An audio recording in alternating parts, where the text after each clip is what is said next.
오늘 본문의 말씀을 가지고 언제나 사랑과 관심을 주시는 예수님이라는 제목으로 함께 말씀 나누도록 하겠습니다. 우리 옆에 계신 분들에게 오늘 이렇게 인사했으면 좋겠는데요.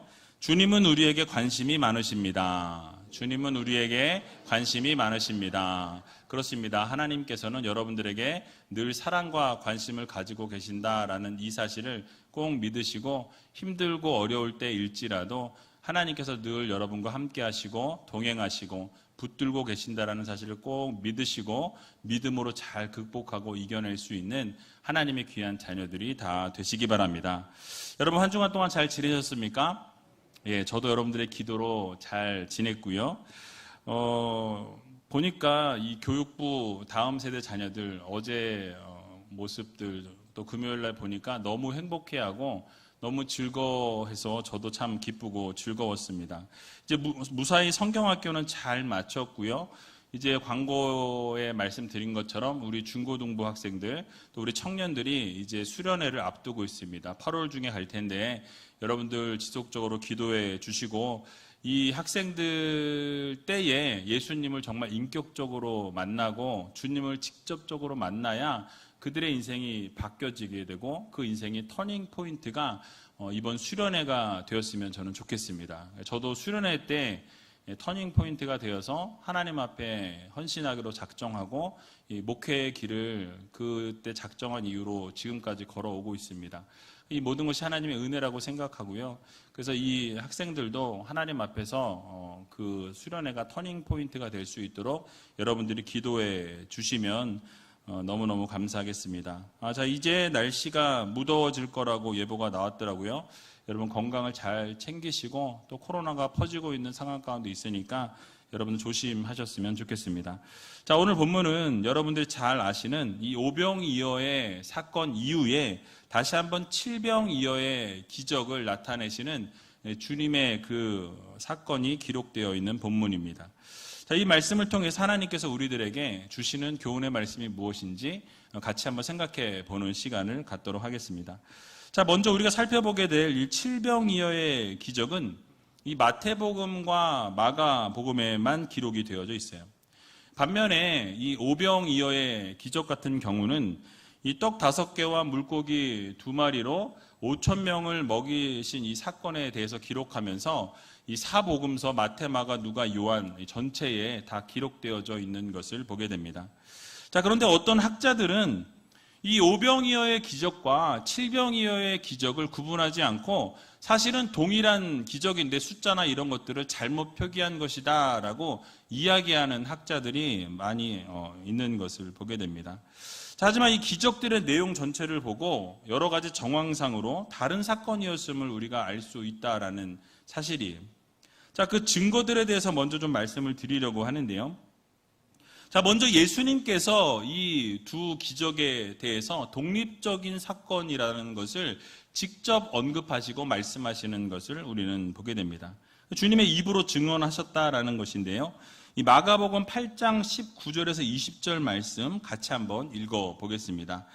내가 떡 5개를 5,000명에게 떼어 줄 때에 조각 몇 바구니를 거두었더냐? 가로되 12이니이다. 또 7개를 4,000명에게 떼어 줄 때에 조각 몇 광주리를 거두었더냐? 가로되 7이니이다. 아멘. 자, 예수님께서 지금 제자들에게 질문하고 계신 거예요. 자, 떡을 몇 개의 바구니를 거두었느냐라고 이렇게 물으시죠. 그러면서 두 사건이 다른 사건이라는 것을 예수님의 입을 통해서 다시 한번 언급하셨다라는 사실이에요. 다른 기적의 사건임을 우리가 예수님의 말씀을 통해서도 깨닫게 되는 것이죠. 자, 떡의 개수를 보아도 차이가 있는 것을 보게 되죠. 떡이 5개가 있었고 이 칠병이어 같은 경우는 7개였다라고 말씀하기에 이 개수 역시도 명백하게 차이가 납니다. 또 먹었던 사람들의 숫자는 어떠합니까? 오병이어의 기적은 보면 다 먹고 장정만 5,000명이었다라고 이렇게 말씀하죠. 그런데 칠병이어의 기적 같은 경우는 어떻습니까? 4,000명이 먹고 남았다. 장정의 인원만 4,000명이었다라고 성경은 말씀하고 있어요. 자, 또한 먹이신 날도 차이가 있습니다. 5,000명을 먹이실 때는 예수님께서 무리를 가르치신 바로 그날 이루어졌습니다. 그래서 그날 그냥 보내지 아니하고 거기에 모인 그 장정만 5,000명, 그 사람들을 그 자리에서 바로 먹이셨다라고 성경은 말씀하죠. 자, 오늘 본문에 나오는 이 칠병이어의 사건 같은 경우는 어떻습니까? 읽어보면 이 무리와 함께 이 4,000명을 먹이신 것이 사흘이 지난 후에, 말씀을 증거하시고 사흘이 지난 이후에 그 사건이 이루어졌다라고 말씀하고 있는 것이죠. 자, 또 남은 음식을 바구니에 담았는데 그 바구니에 담은 것도 차이가 있어요. 자, 5,000명을 먹이신 사건에서는 사용된 바구니가 이 단어를 보면 코피노스라는 단어를 사용합니다. 자, 이 단어는 무엇이냐면 유대인들이 일상적으로 사용하던 이 바구니예요. 개인적으로 휴대할 수 있는 작은 바구니를 이야기할 때 코피노스 단어를 사용합니다. 자, 그래서 그렇게 작은 바구니에 담았을 때 12바구니가 남았다라고 말씀하죠. 자, 오늘 본문에 나오는 4,000명을 먹이신 이 사건 가운데서는 사용된 광주리라고 이렇게 표현합니다. 이 광주리라는 단어는 슈프리스라는 단어가 쓰였어요. 이 단어는 어떤 단어냐면 작은 이런 바구니가 아니라 사람이 들어갈 수 있을 정도의 큰 바구니를 이야기합니다. 그래서 이 큰 바구니를 말씀하는 단어로 남은 광주리가 7광주리나 되었다라고 말씀하죠. 그래서 이러한 것들을 볼 때도 분명히 다르다라는 것을 우리가 알 수 있습니다. 자, 게다가 두 사건의 시간과 장소도 달랐던 것을 우리는 볼 수 있습니다. 5,000명을 먹인 사건을 보게 되면 사람들을 앉히신 곳이 잔디가 있는 곳이었어요. 푸른 잔디가 있는 곳에 그들을 앉히셨다라고 말씀하죠. 자, 그러나 오늘 본문에 있는 4,000명을 먹이신 사건에서는 땅에 앉히셨다라고 말씀합니다. 즉 오병이어의 기적은 이렇게 싹이 돋아나는 초봄에 일어났던 사건이었으나 오늘 본문의 사건은 그냥 상당 시간이 흘러서 그 땅에 앉았다라는 것을 볼 때에 이 풀들이 이미 말라버린 건기라는 것을 우리가 추측해 볼 수 있는 것입니다. 마지막으로 기적이 이루어진 직후에 예수님이 취하셨던 행동 역시 두 사건에서 다르게 보이는 것을 보게 됩니다. 자, 5,000명을 먹이신 사건에서는 예수님이 그 모든 사역을 다 마치시고 이 무리들과 제자들을 떠나서 주님께서 한적한 곳으로 가셔서 기도하셨다라고 이렇게 말씀하고 있습니다. 자, 그런데 오늘 본문을 보게 되면 사건 직후에 무리들과만 작별하시고 제자들과는 함께 다음 지역으로 이동하셔서 복음을 증거하셨다라고 성경은 말씀합니다. 자, 이런 모든 정황과 상황들을 볼 때에 이 5,000명을 먹이신 오병이어의 사건과 4,000명을 먹이신 칠병이어의 사건은 완전히 다른 두 기적이다라는 것을 우리가 알 수 있다라는 것이죠. 다른 날 다른 장소에서 이루어진 독립적인 사건이다라는 것을 우리가 생각해 볼 수 있는 것입니다. 자, 그렇다면 이제 본문에서 무엇을 말씀하는지 같이 본문을 살펴보려고 하는데요. 오늘 본문 1절에서 3절 말씀 같이 한번 읽어보도록 하겠습니다. 그 즈음에 또 큰 무리가 있어 먹을 것이 없는지라 예수께서 제자들을 불러 이르시되 내가 무리를 불쌍히 여기노라 저희가 나와 함께 있은지 이미 사흘임에 먹을 것이 없도다. 만일 내가 저희를 굶겨 집으로 보내면 길에서 기진하리라. 그 중에는 멀리서 온 사람도 있느니라. 아멘. 자, 예수님께서 가르치시는 이 말씀을 가르치시는 그 사흘 동안에 무리들에게 하늘의 복음을, 천국 복음을 가르치셨다라는 것이죠. 그런데 그렇게 복음을 가르치시는 동시에 주님께서 무엇을 하셨습니까? 그들에게 있어서 육신의 양식이 떨어진 것을 아시고 그것에 대해서 무관심하지 않으시고 그것에 대해서 관심을 가지셨다라는 것을 우리가 알 수 있습니다. 게다가 무리 중에서 멀리 온 사람들이 있었다라는 이 말씀은 그들에 대한 관심을 가지고 그들이 가까이에서만 사는 사람들이 아니라 멀리서 온 사람들이 많이 있기 때문에 그들을 그냥 보내면 길에서 쓰러질 수 있다라는 것을 언급하고 계신 것이죠. 그러니까 이것을 볼 때 우리 주님께서는 얼마나 사람들에 대해서 생각하시고 그 형편을 섬세하게 아시고 그 섬세하게 그들을 배려하시고 그들에게 사랑과 관심을 표현하셨다라는 것을 우리가 알 수 있는 것입니다. 자, 우리는 종종 하나님에 대해서 생각하게 될 때 어떻게 생각합니까? 하나님은 전능하시고 위대하시고 높으신 하나님이시기에 저 높은 곳에서 멀리 계신 하나님으로 우리가 생각할 때가 있습니다. 그래서 우리와 동떨어져 계신 하나님, 우리와 멀리 계신 하나님으로 착각할 때가 있다라는 사실이에요.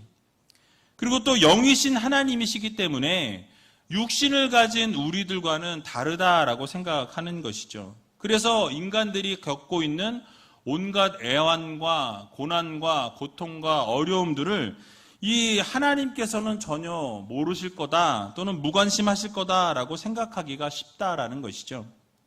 자, 하지만 하나님의 아들이신 예수님께서 오늘 본문을 보니까 어떻게 하셨습니까?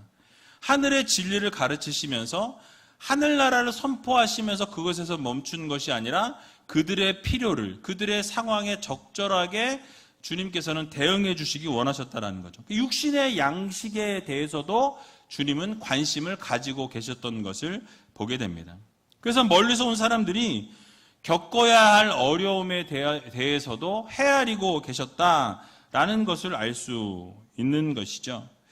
자, 이처럼 우리 하나님께서는 우리의 형편과 우리의 처지와 우리의 상황을 너무나 잘 아시고 또 우리의 형편을 아셔서 그 자리에서 멈추시는 것이 아니라 우리의 필요를 언제나 채워주시는 전능하신 하나님이심을 여러분 모두 믿으시기 바랍니다. 여러분 그렇습니다. 우리 하나님께서는 지극히 저 멀리 저 높은 곳에 계시지만은 그 멀리서 그냥 계시는 분이 아니라 가장 비천한 자들의 아픔, 가장 슬픈 자들의 그 고통과 그 현실을 주님께서는 함께 공감하신다라는 사실이, 동시에 아픔을 외면치 않으시고 그 아픔을 자신의 아픔으로 여기시고 그 아픔을 싸매어 주시기 원하시고 함께하기 원하시고 위로하기 원하시는 하나님이심을 여러분들 모두 마음 깊이 새기시기 바랍니다. 그래서 우리 하나님께서는 여러분들을 관심을 가지시고 여러분들에게 사랑을 베푸시기 원하신다라는 것이죠. 그래서 시편 33편 13절에서 15절에 보니까 이렇게 말씀하고 있습니다. 같이 한번 읽어보겠습니다. 여호와께서 하늘에서 감찰하사 모든 인생을 보시며 곧 그 거룩한 곳에서 세상의 모든 거민을 하감하시도다. 저는 일반의 마음을 지으시며 저희 모든 행사를 감찰하시는 자로다. 아멘. 자, 여러분 뭐라고 말씀하고 있습니까? 하나님께서 전 인류를 바라보고 계신다라고 말씀하죠. 그리고 그 모두를 바라보시고 그냥 바라보시는 것에 멈추시는 것이 아니라 그들을 지키시고 늘 그들을 보호하시고 케어하시고 그들을 인도하신다라고 말씀하고 있는 거예요. 자, 그러므로 우리는 어떤 상황 속에서도 실망하거나 낙심할 이유가 없는 것입니다. 왜 그렇습니까? 우리 전능하신 하나님께서 우리를 보고 계시고 우리에게 관심을 가지시고 우리를 사랑하시고 우리의 필요를 언제나 채우기 원하신다라는 것을 우리가 반드시 기억해야 할 것입니다. 그래서 우리를 날마다 긍휼히 여기시고 불쌍히 여기시고 또 우리가 기도할 때 그 기도의 간구를 주님께서 들으시고 외면치 않으신다라는 것, 반드시 여러분들의 입술을 통하여 부르짖었던 그 기도는 하나님께서 들으시고 그 때가 되어서 반드시 응답해 주신다라는 이 사실을 여러분 모두 믿으시고 우리가 우리의 형편과 처지를 아시는 하나님 앞에 날마다 아뢰시고 또 부르짖으셔서 모든 기도에 응답받으시고 또 감사와 찬송 올려드릴 수 있는 저와 여러분들이 다 되시길 주님의 이름으로 간절히 축원합니다. 자, 이제 예수님께서 모여있는 사람들의 배고픔을 걱정하실 때에 이 제자들의 반응이 나와 있는데요. 제자들이 어떻게 반응했는지 오늘 본문 4절 같이 한번 읽어보겠습니다. 제자들이 대답하되 이 광야에서 어디서 떡을 얻어 이 사람들로 배부르게 할 수 있으리까? 아멘. 자, 예수님께서 굶주려 있는 무리들을 보시면서 염려하셨다라는 거죠. 걱정하셨습니다. 그리고 그러한 모습을 보면서 제자들의 반응이 어떠했습니까? 오늘 본문을 보니까 어디서 이 광야에서 떡을 얻어서 이 사람들을 먹일 수 있습니까? 라고 묻는 것을 볼 때 그 어조가 어땠을까요? 너무나 당연하게 이거 할 수 있습니다라는 의미일까요? 아니면 이게 가능합니까? 이런 부정적인 의미입니까? 부정적인 의미로 예수님 앞에 다시 물었던 것을 보게 됩니다. 사실 이런 제자들의 답변은 현실을 그대로 반영했다라고 말씀드릴 수 있습니다. 즉, 그 상황만 보면 충분히 이해할 수 있고 충분히 광야에서 어떻게 먹일 수 있느냐, 불가능하다라는 것을 그 현실만을 바라보고 현실 그대로 이야기한 제자들의 반응이었다라는 것이죠. 아무도 없는 광야였고 먹을 것이 없는 그곳에서 남자만 4,000명이 되는, 이 성인 남자만 4,000명이 되는 그 사람들을 어떻게 무슨 방법으로 먹일 수 있겠느냐라는 것이 바로 현실을 직시한 그들의 반응이었다라는 것이죠. 자, 하지만 믿음의 관점에서 이 사실을 바라보게 되면 이 제자들의 이 대답은 형편없는 불신앙적 태도였다라는 것을 우리가 알 수 있습니다. 여러분, 이유가 무엇입니까? 바로 얼마 전에 예수님께서 어떤 기적을 베푸셨어요? 베세다 광야에서 오병이어의 기적을 분명히 명백하게 그들에게 보여주셨습니다. 그들은 너무나 잘 알고 있었어요. 왜일까요? 그 현장에 그들이 있었기 때문에 그렇습니다. 그들이 남에게서부터 들은 이야기가 아니라 그 현장에서 직접 그 떡과 물고기를 나누어 주었던 사람들이 바로 그 제자들이었다라는 거죠. 그것을 직접 경험했던 자들이 제자들이었습니다. 자, 그럼에도 불구하고 그들은 예수님의 능력을 망각했다라는 거예요. 그 예수님의 능력을 믿지 않았습니다. 그동안 제자들이 경험했던 기적을 생각해보면 얼마나 많은 기적을 경험했습니까? 수많은 병자들을 고치셨고 놀라운 역사를 이루셨고 오병이어의 기적을 현장에서 직접 보았음에도 불구하고 그들의 반응은 무엇입니까? 뜨뜻미지근하다라는 거예요.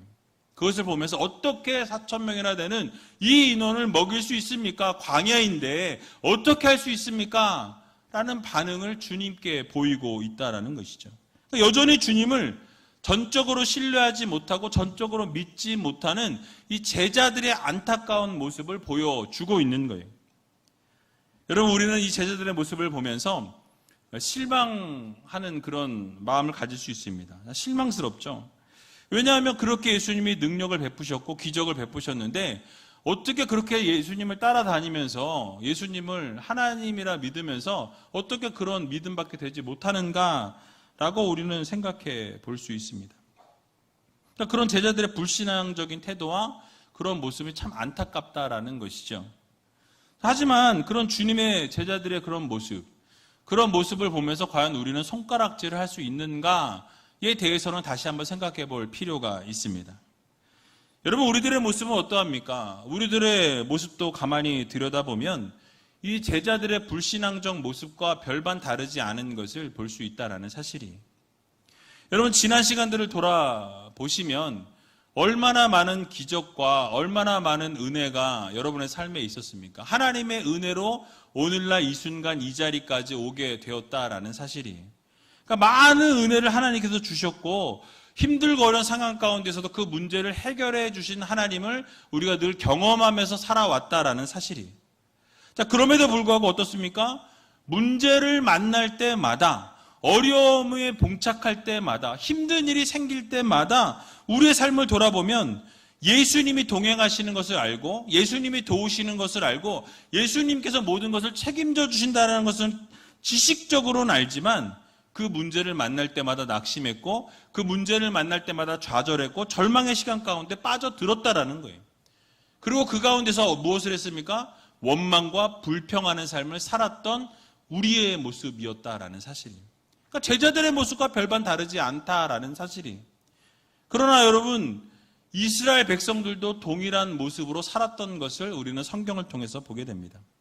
여러분, 이스라엘 백성들이 출애굽할 때 그 모습의 여정들을 기억해 보면 어떻습니까? 이 애굽의 압제 아래서 노동을 하면서 힘들게 살아갈 때에 그들이 너무너무 힘들다고 탄식하면서 부르짖었습니다. 하나님 앞에 이 어려움 가운데, 고난 가운데, 환난 가운데서 우리를 벗어나게 해달라고, 이 자리 가운데에서 피하게 해달라고 하나님 앞에 부르짖을 때 주님께서는 그 음성을 들으셨다라고 말씀하고 있어요. 그러면서 어떻게 하셨습니까? 아브라함과 이삭과 야곱에게 세웠던 그 언약을 기억하시고 어떻게 하셨습니까? 모세를 들어 세우셔서 그들에게 보내셨던 것을 우리는 보게 됩니다. 결국 출애굽이 시작이 되었고 모든 노동으로부터 해방되는 것을 우리는 성경을 통해서 보게 되죠. 그 당시 얼마나 기쁘고 얼마나 즐겁고 얼마나 행복했겠습니까? 그 억눌림 속에서 좌절과 절망 속에 있다가 이제 자유를 만끽하게 되고 누리게 되었으니 얼마나 좋았겠습니까? 그 찬양이 절로 나오고 기뻐했을 거예요. 자, 그러나 어떤 일이 벌어집니까? 애굽의 군대가 쫓아온다는 소식을 듣게 됩니다. 자, 이러한 소식을 듣게 될 때 그들의 마음이 녹아졌고 그들은 돌변했다라는 거예요. 그들의 입술에선 찬양이 원망과 불평으로 바뀌게 되는 것을 보게 됩니다. 모세에게 뭐라고 외칩니까? 출애굽기 14장 11절에서 12절에 나와 있는데요. 같이 한번 읽어보겠습니다. 그들이 또 모세에게 이르되 애굽에 매장지가 없으므로 당신이 우리를 이끌어내어 이 광야에서 죽게 하느뇨? 어찌하여 당신이 우리를 애굽에서 이끌어내어 이같이 우리에게 하느뇨? 우리가 애굽에서 당신에게 구한 말이 이것이 아니뇨? 이르기를 우리를 버려두라. 우리가 애굽 사람을 섬길 것이라 하지 아니하더뇨? 애굽 사람을 섬기는 것이 광야에서 죽는 것보다 낫겠노라. 아멘. 여러분 무엇이라고 말씀합니까? 왜 우리를 거기서 꺼내왔냐라는 거예요. 하나님 앞에 부르짖을 때는 무엇이었습니까? 너무나 고통스럽고 너무나 힘듭니다. 이곳에서부터 건져달라고 외쳤고 그렇게 간구했고 부르짖었습니다. 하나님이 응답하셔서 그 기도를 들으시고 그들을 꺼내주셨는데 어떤 일이 벌어졌습니까?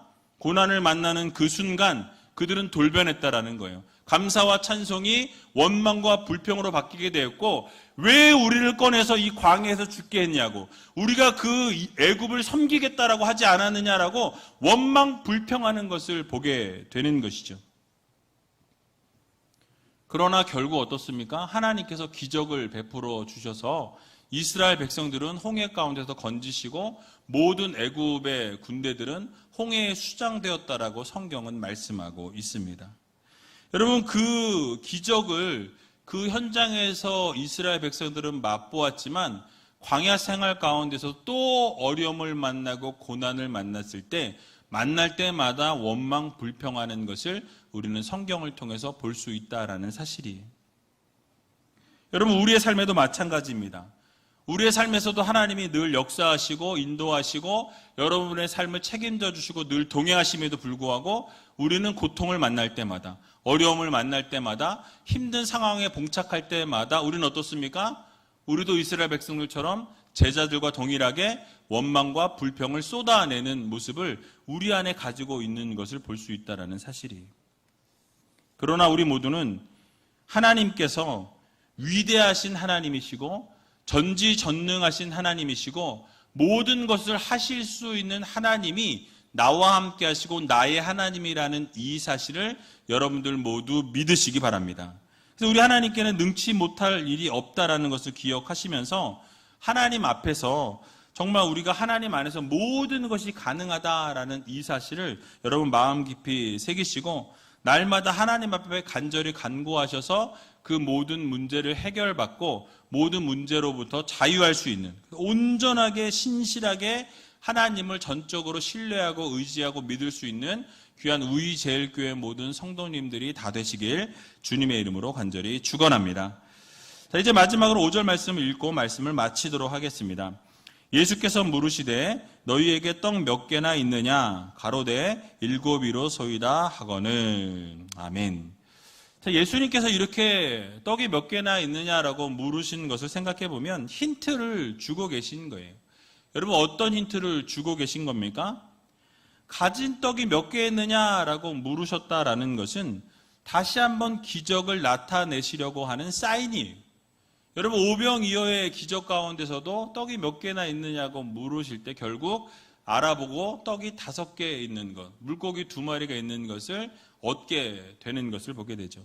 아마 이 이야기를 들었을 때 아마 오버래핑이 됐을 거예요. 아 맞아, 예수님께서 그때도 그렇게 하셔서 기적을 베푸셨지 라는 생각을 하지 않았을까 싶습니다. 결국 그러나 제자들은 그 예수님의 의도를 그 당시에 깨닫지 못했던 것을 보게 됩니다.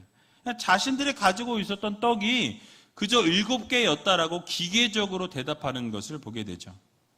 여러분, 이유가 무엇입니까? 사실 인간적인 사고로 생각할 때, 합리적인 이성적인 사고로 생각해 보면 새로운 것이 나올 수 없는 상황이고 그들을 먹일 수 없는 환경과 상황이었다라는 거예요. 자, 그러나 예수님께는 그 모든 상황과 조건이 아무런 문제가 되지 않는다라는 것이죠. 하나님의 아들이시자 예수님은 곧 하나님이셨습니다. 그런 하나님이셨기 때문에 우리가 가진 작은 것을 통해서도 하나님은 기적을 베푸시고 역사를 이루시는 전능하신 하나님이시라는 사실이에요. 그런 하나님이시기 때문에 아버지 하나님께서는 정말 우리가 작은 것을 그때 드렸지만은 그 작은 것이 없을지라도 무에서 유를 창조하시고 돌덩어리를 가지고 떡덩어리를 만드실 수 있는 하나님이심을 여러분 모두 믿으시기 바랍니다. 중요한 것이 무엇입니까? 바로 우리의 시각이에요. 하나님께서 어떻게 기적을 베푸실 것인가, 어떻게 이것을 이루실 것인가에 대한 그 기적에 대한 시각을 우리가 가져야 된다는 거죠. 그 믿음을 가져야 한다는 사실입니다. 그러니까 하나님께는 한계가 없고 모든 것에서부터 자유하신 전능하신 하나님이시다라는 말씀입니다. 이것을 마음 깊이 새기시고 우리가 하나님 앞에 구할 때 어떻게 구해야 합니까? 하나님이 모든 것을 책임지신다라는 믿음을 가지고 나아가야 해요. 응답해 주시는 하나님이시라는 것을 전적으로 믿고 나아가는 성도들이 되어야 할 것입니다. 우리에게 작은 것이 있을지라도 하나님께서 물으시면 있는 그대로를 말씀드리고 그리고 믿음으로 나아가게 될 때 놀라운 기적과 역사를 우리 하나님께서 이루어 주신다라는 이 사실을 여러분들 모두 믿으시고 날마다 전적으로 하나님을 의지하고 신뢰하며 살아갈 수 있는, 그래서 이번 한 주간도 주님 앞에 응답받으며 살아갈 수 있는 귀한 우이제일교회 모든 성도님들이 다 되시길 주님의 이름으로 간절히 축원드립니다.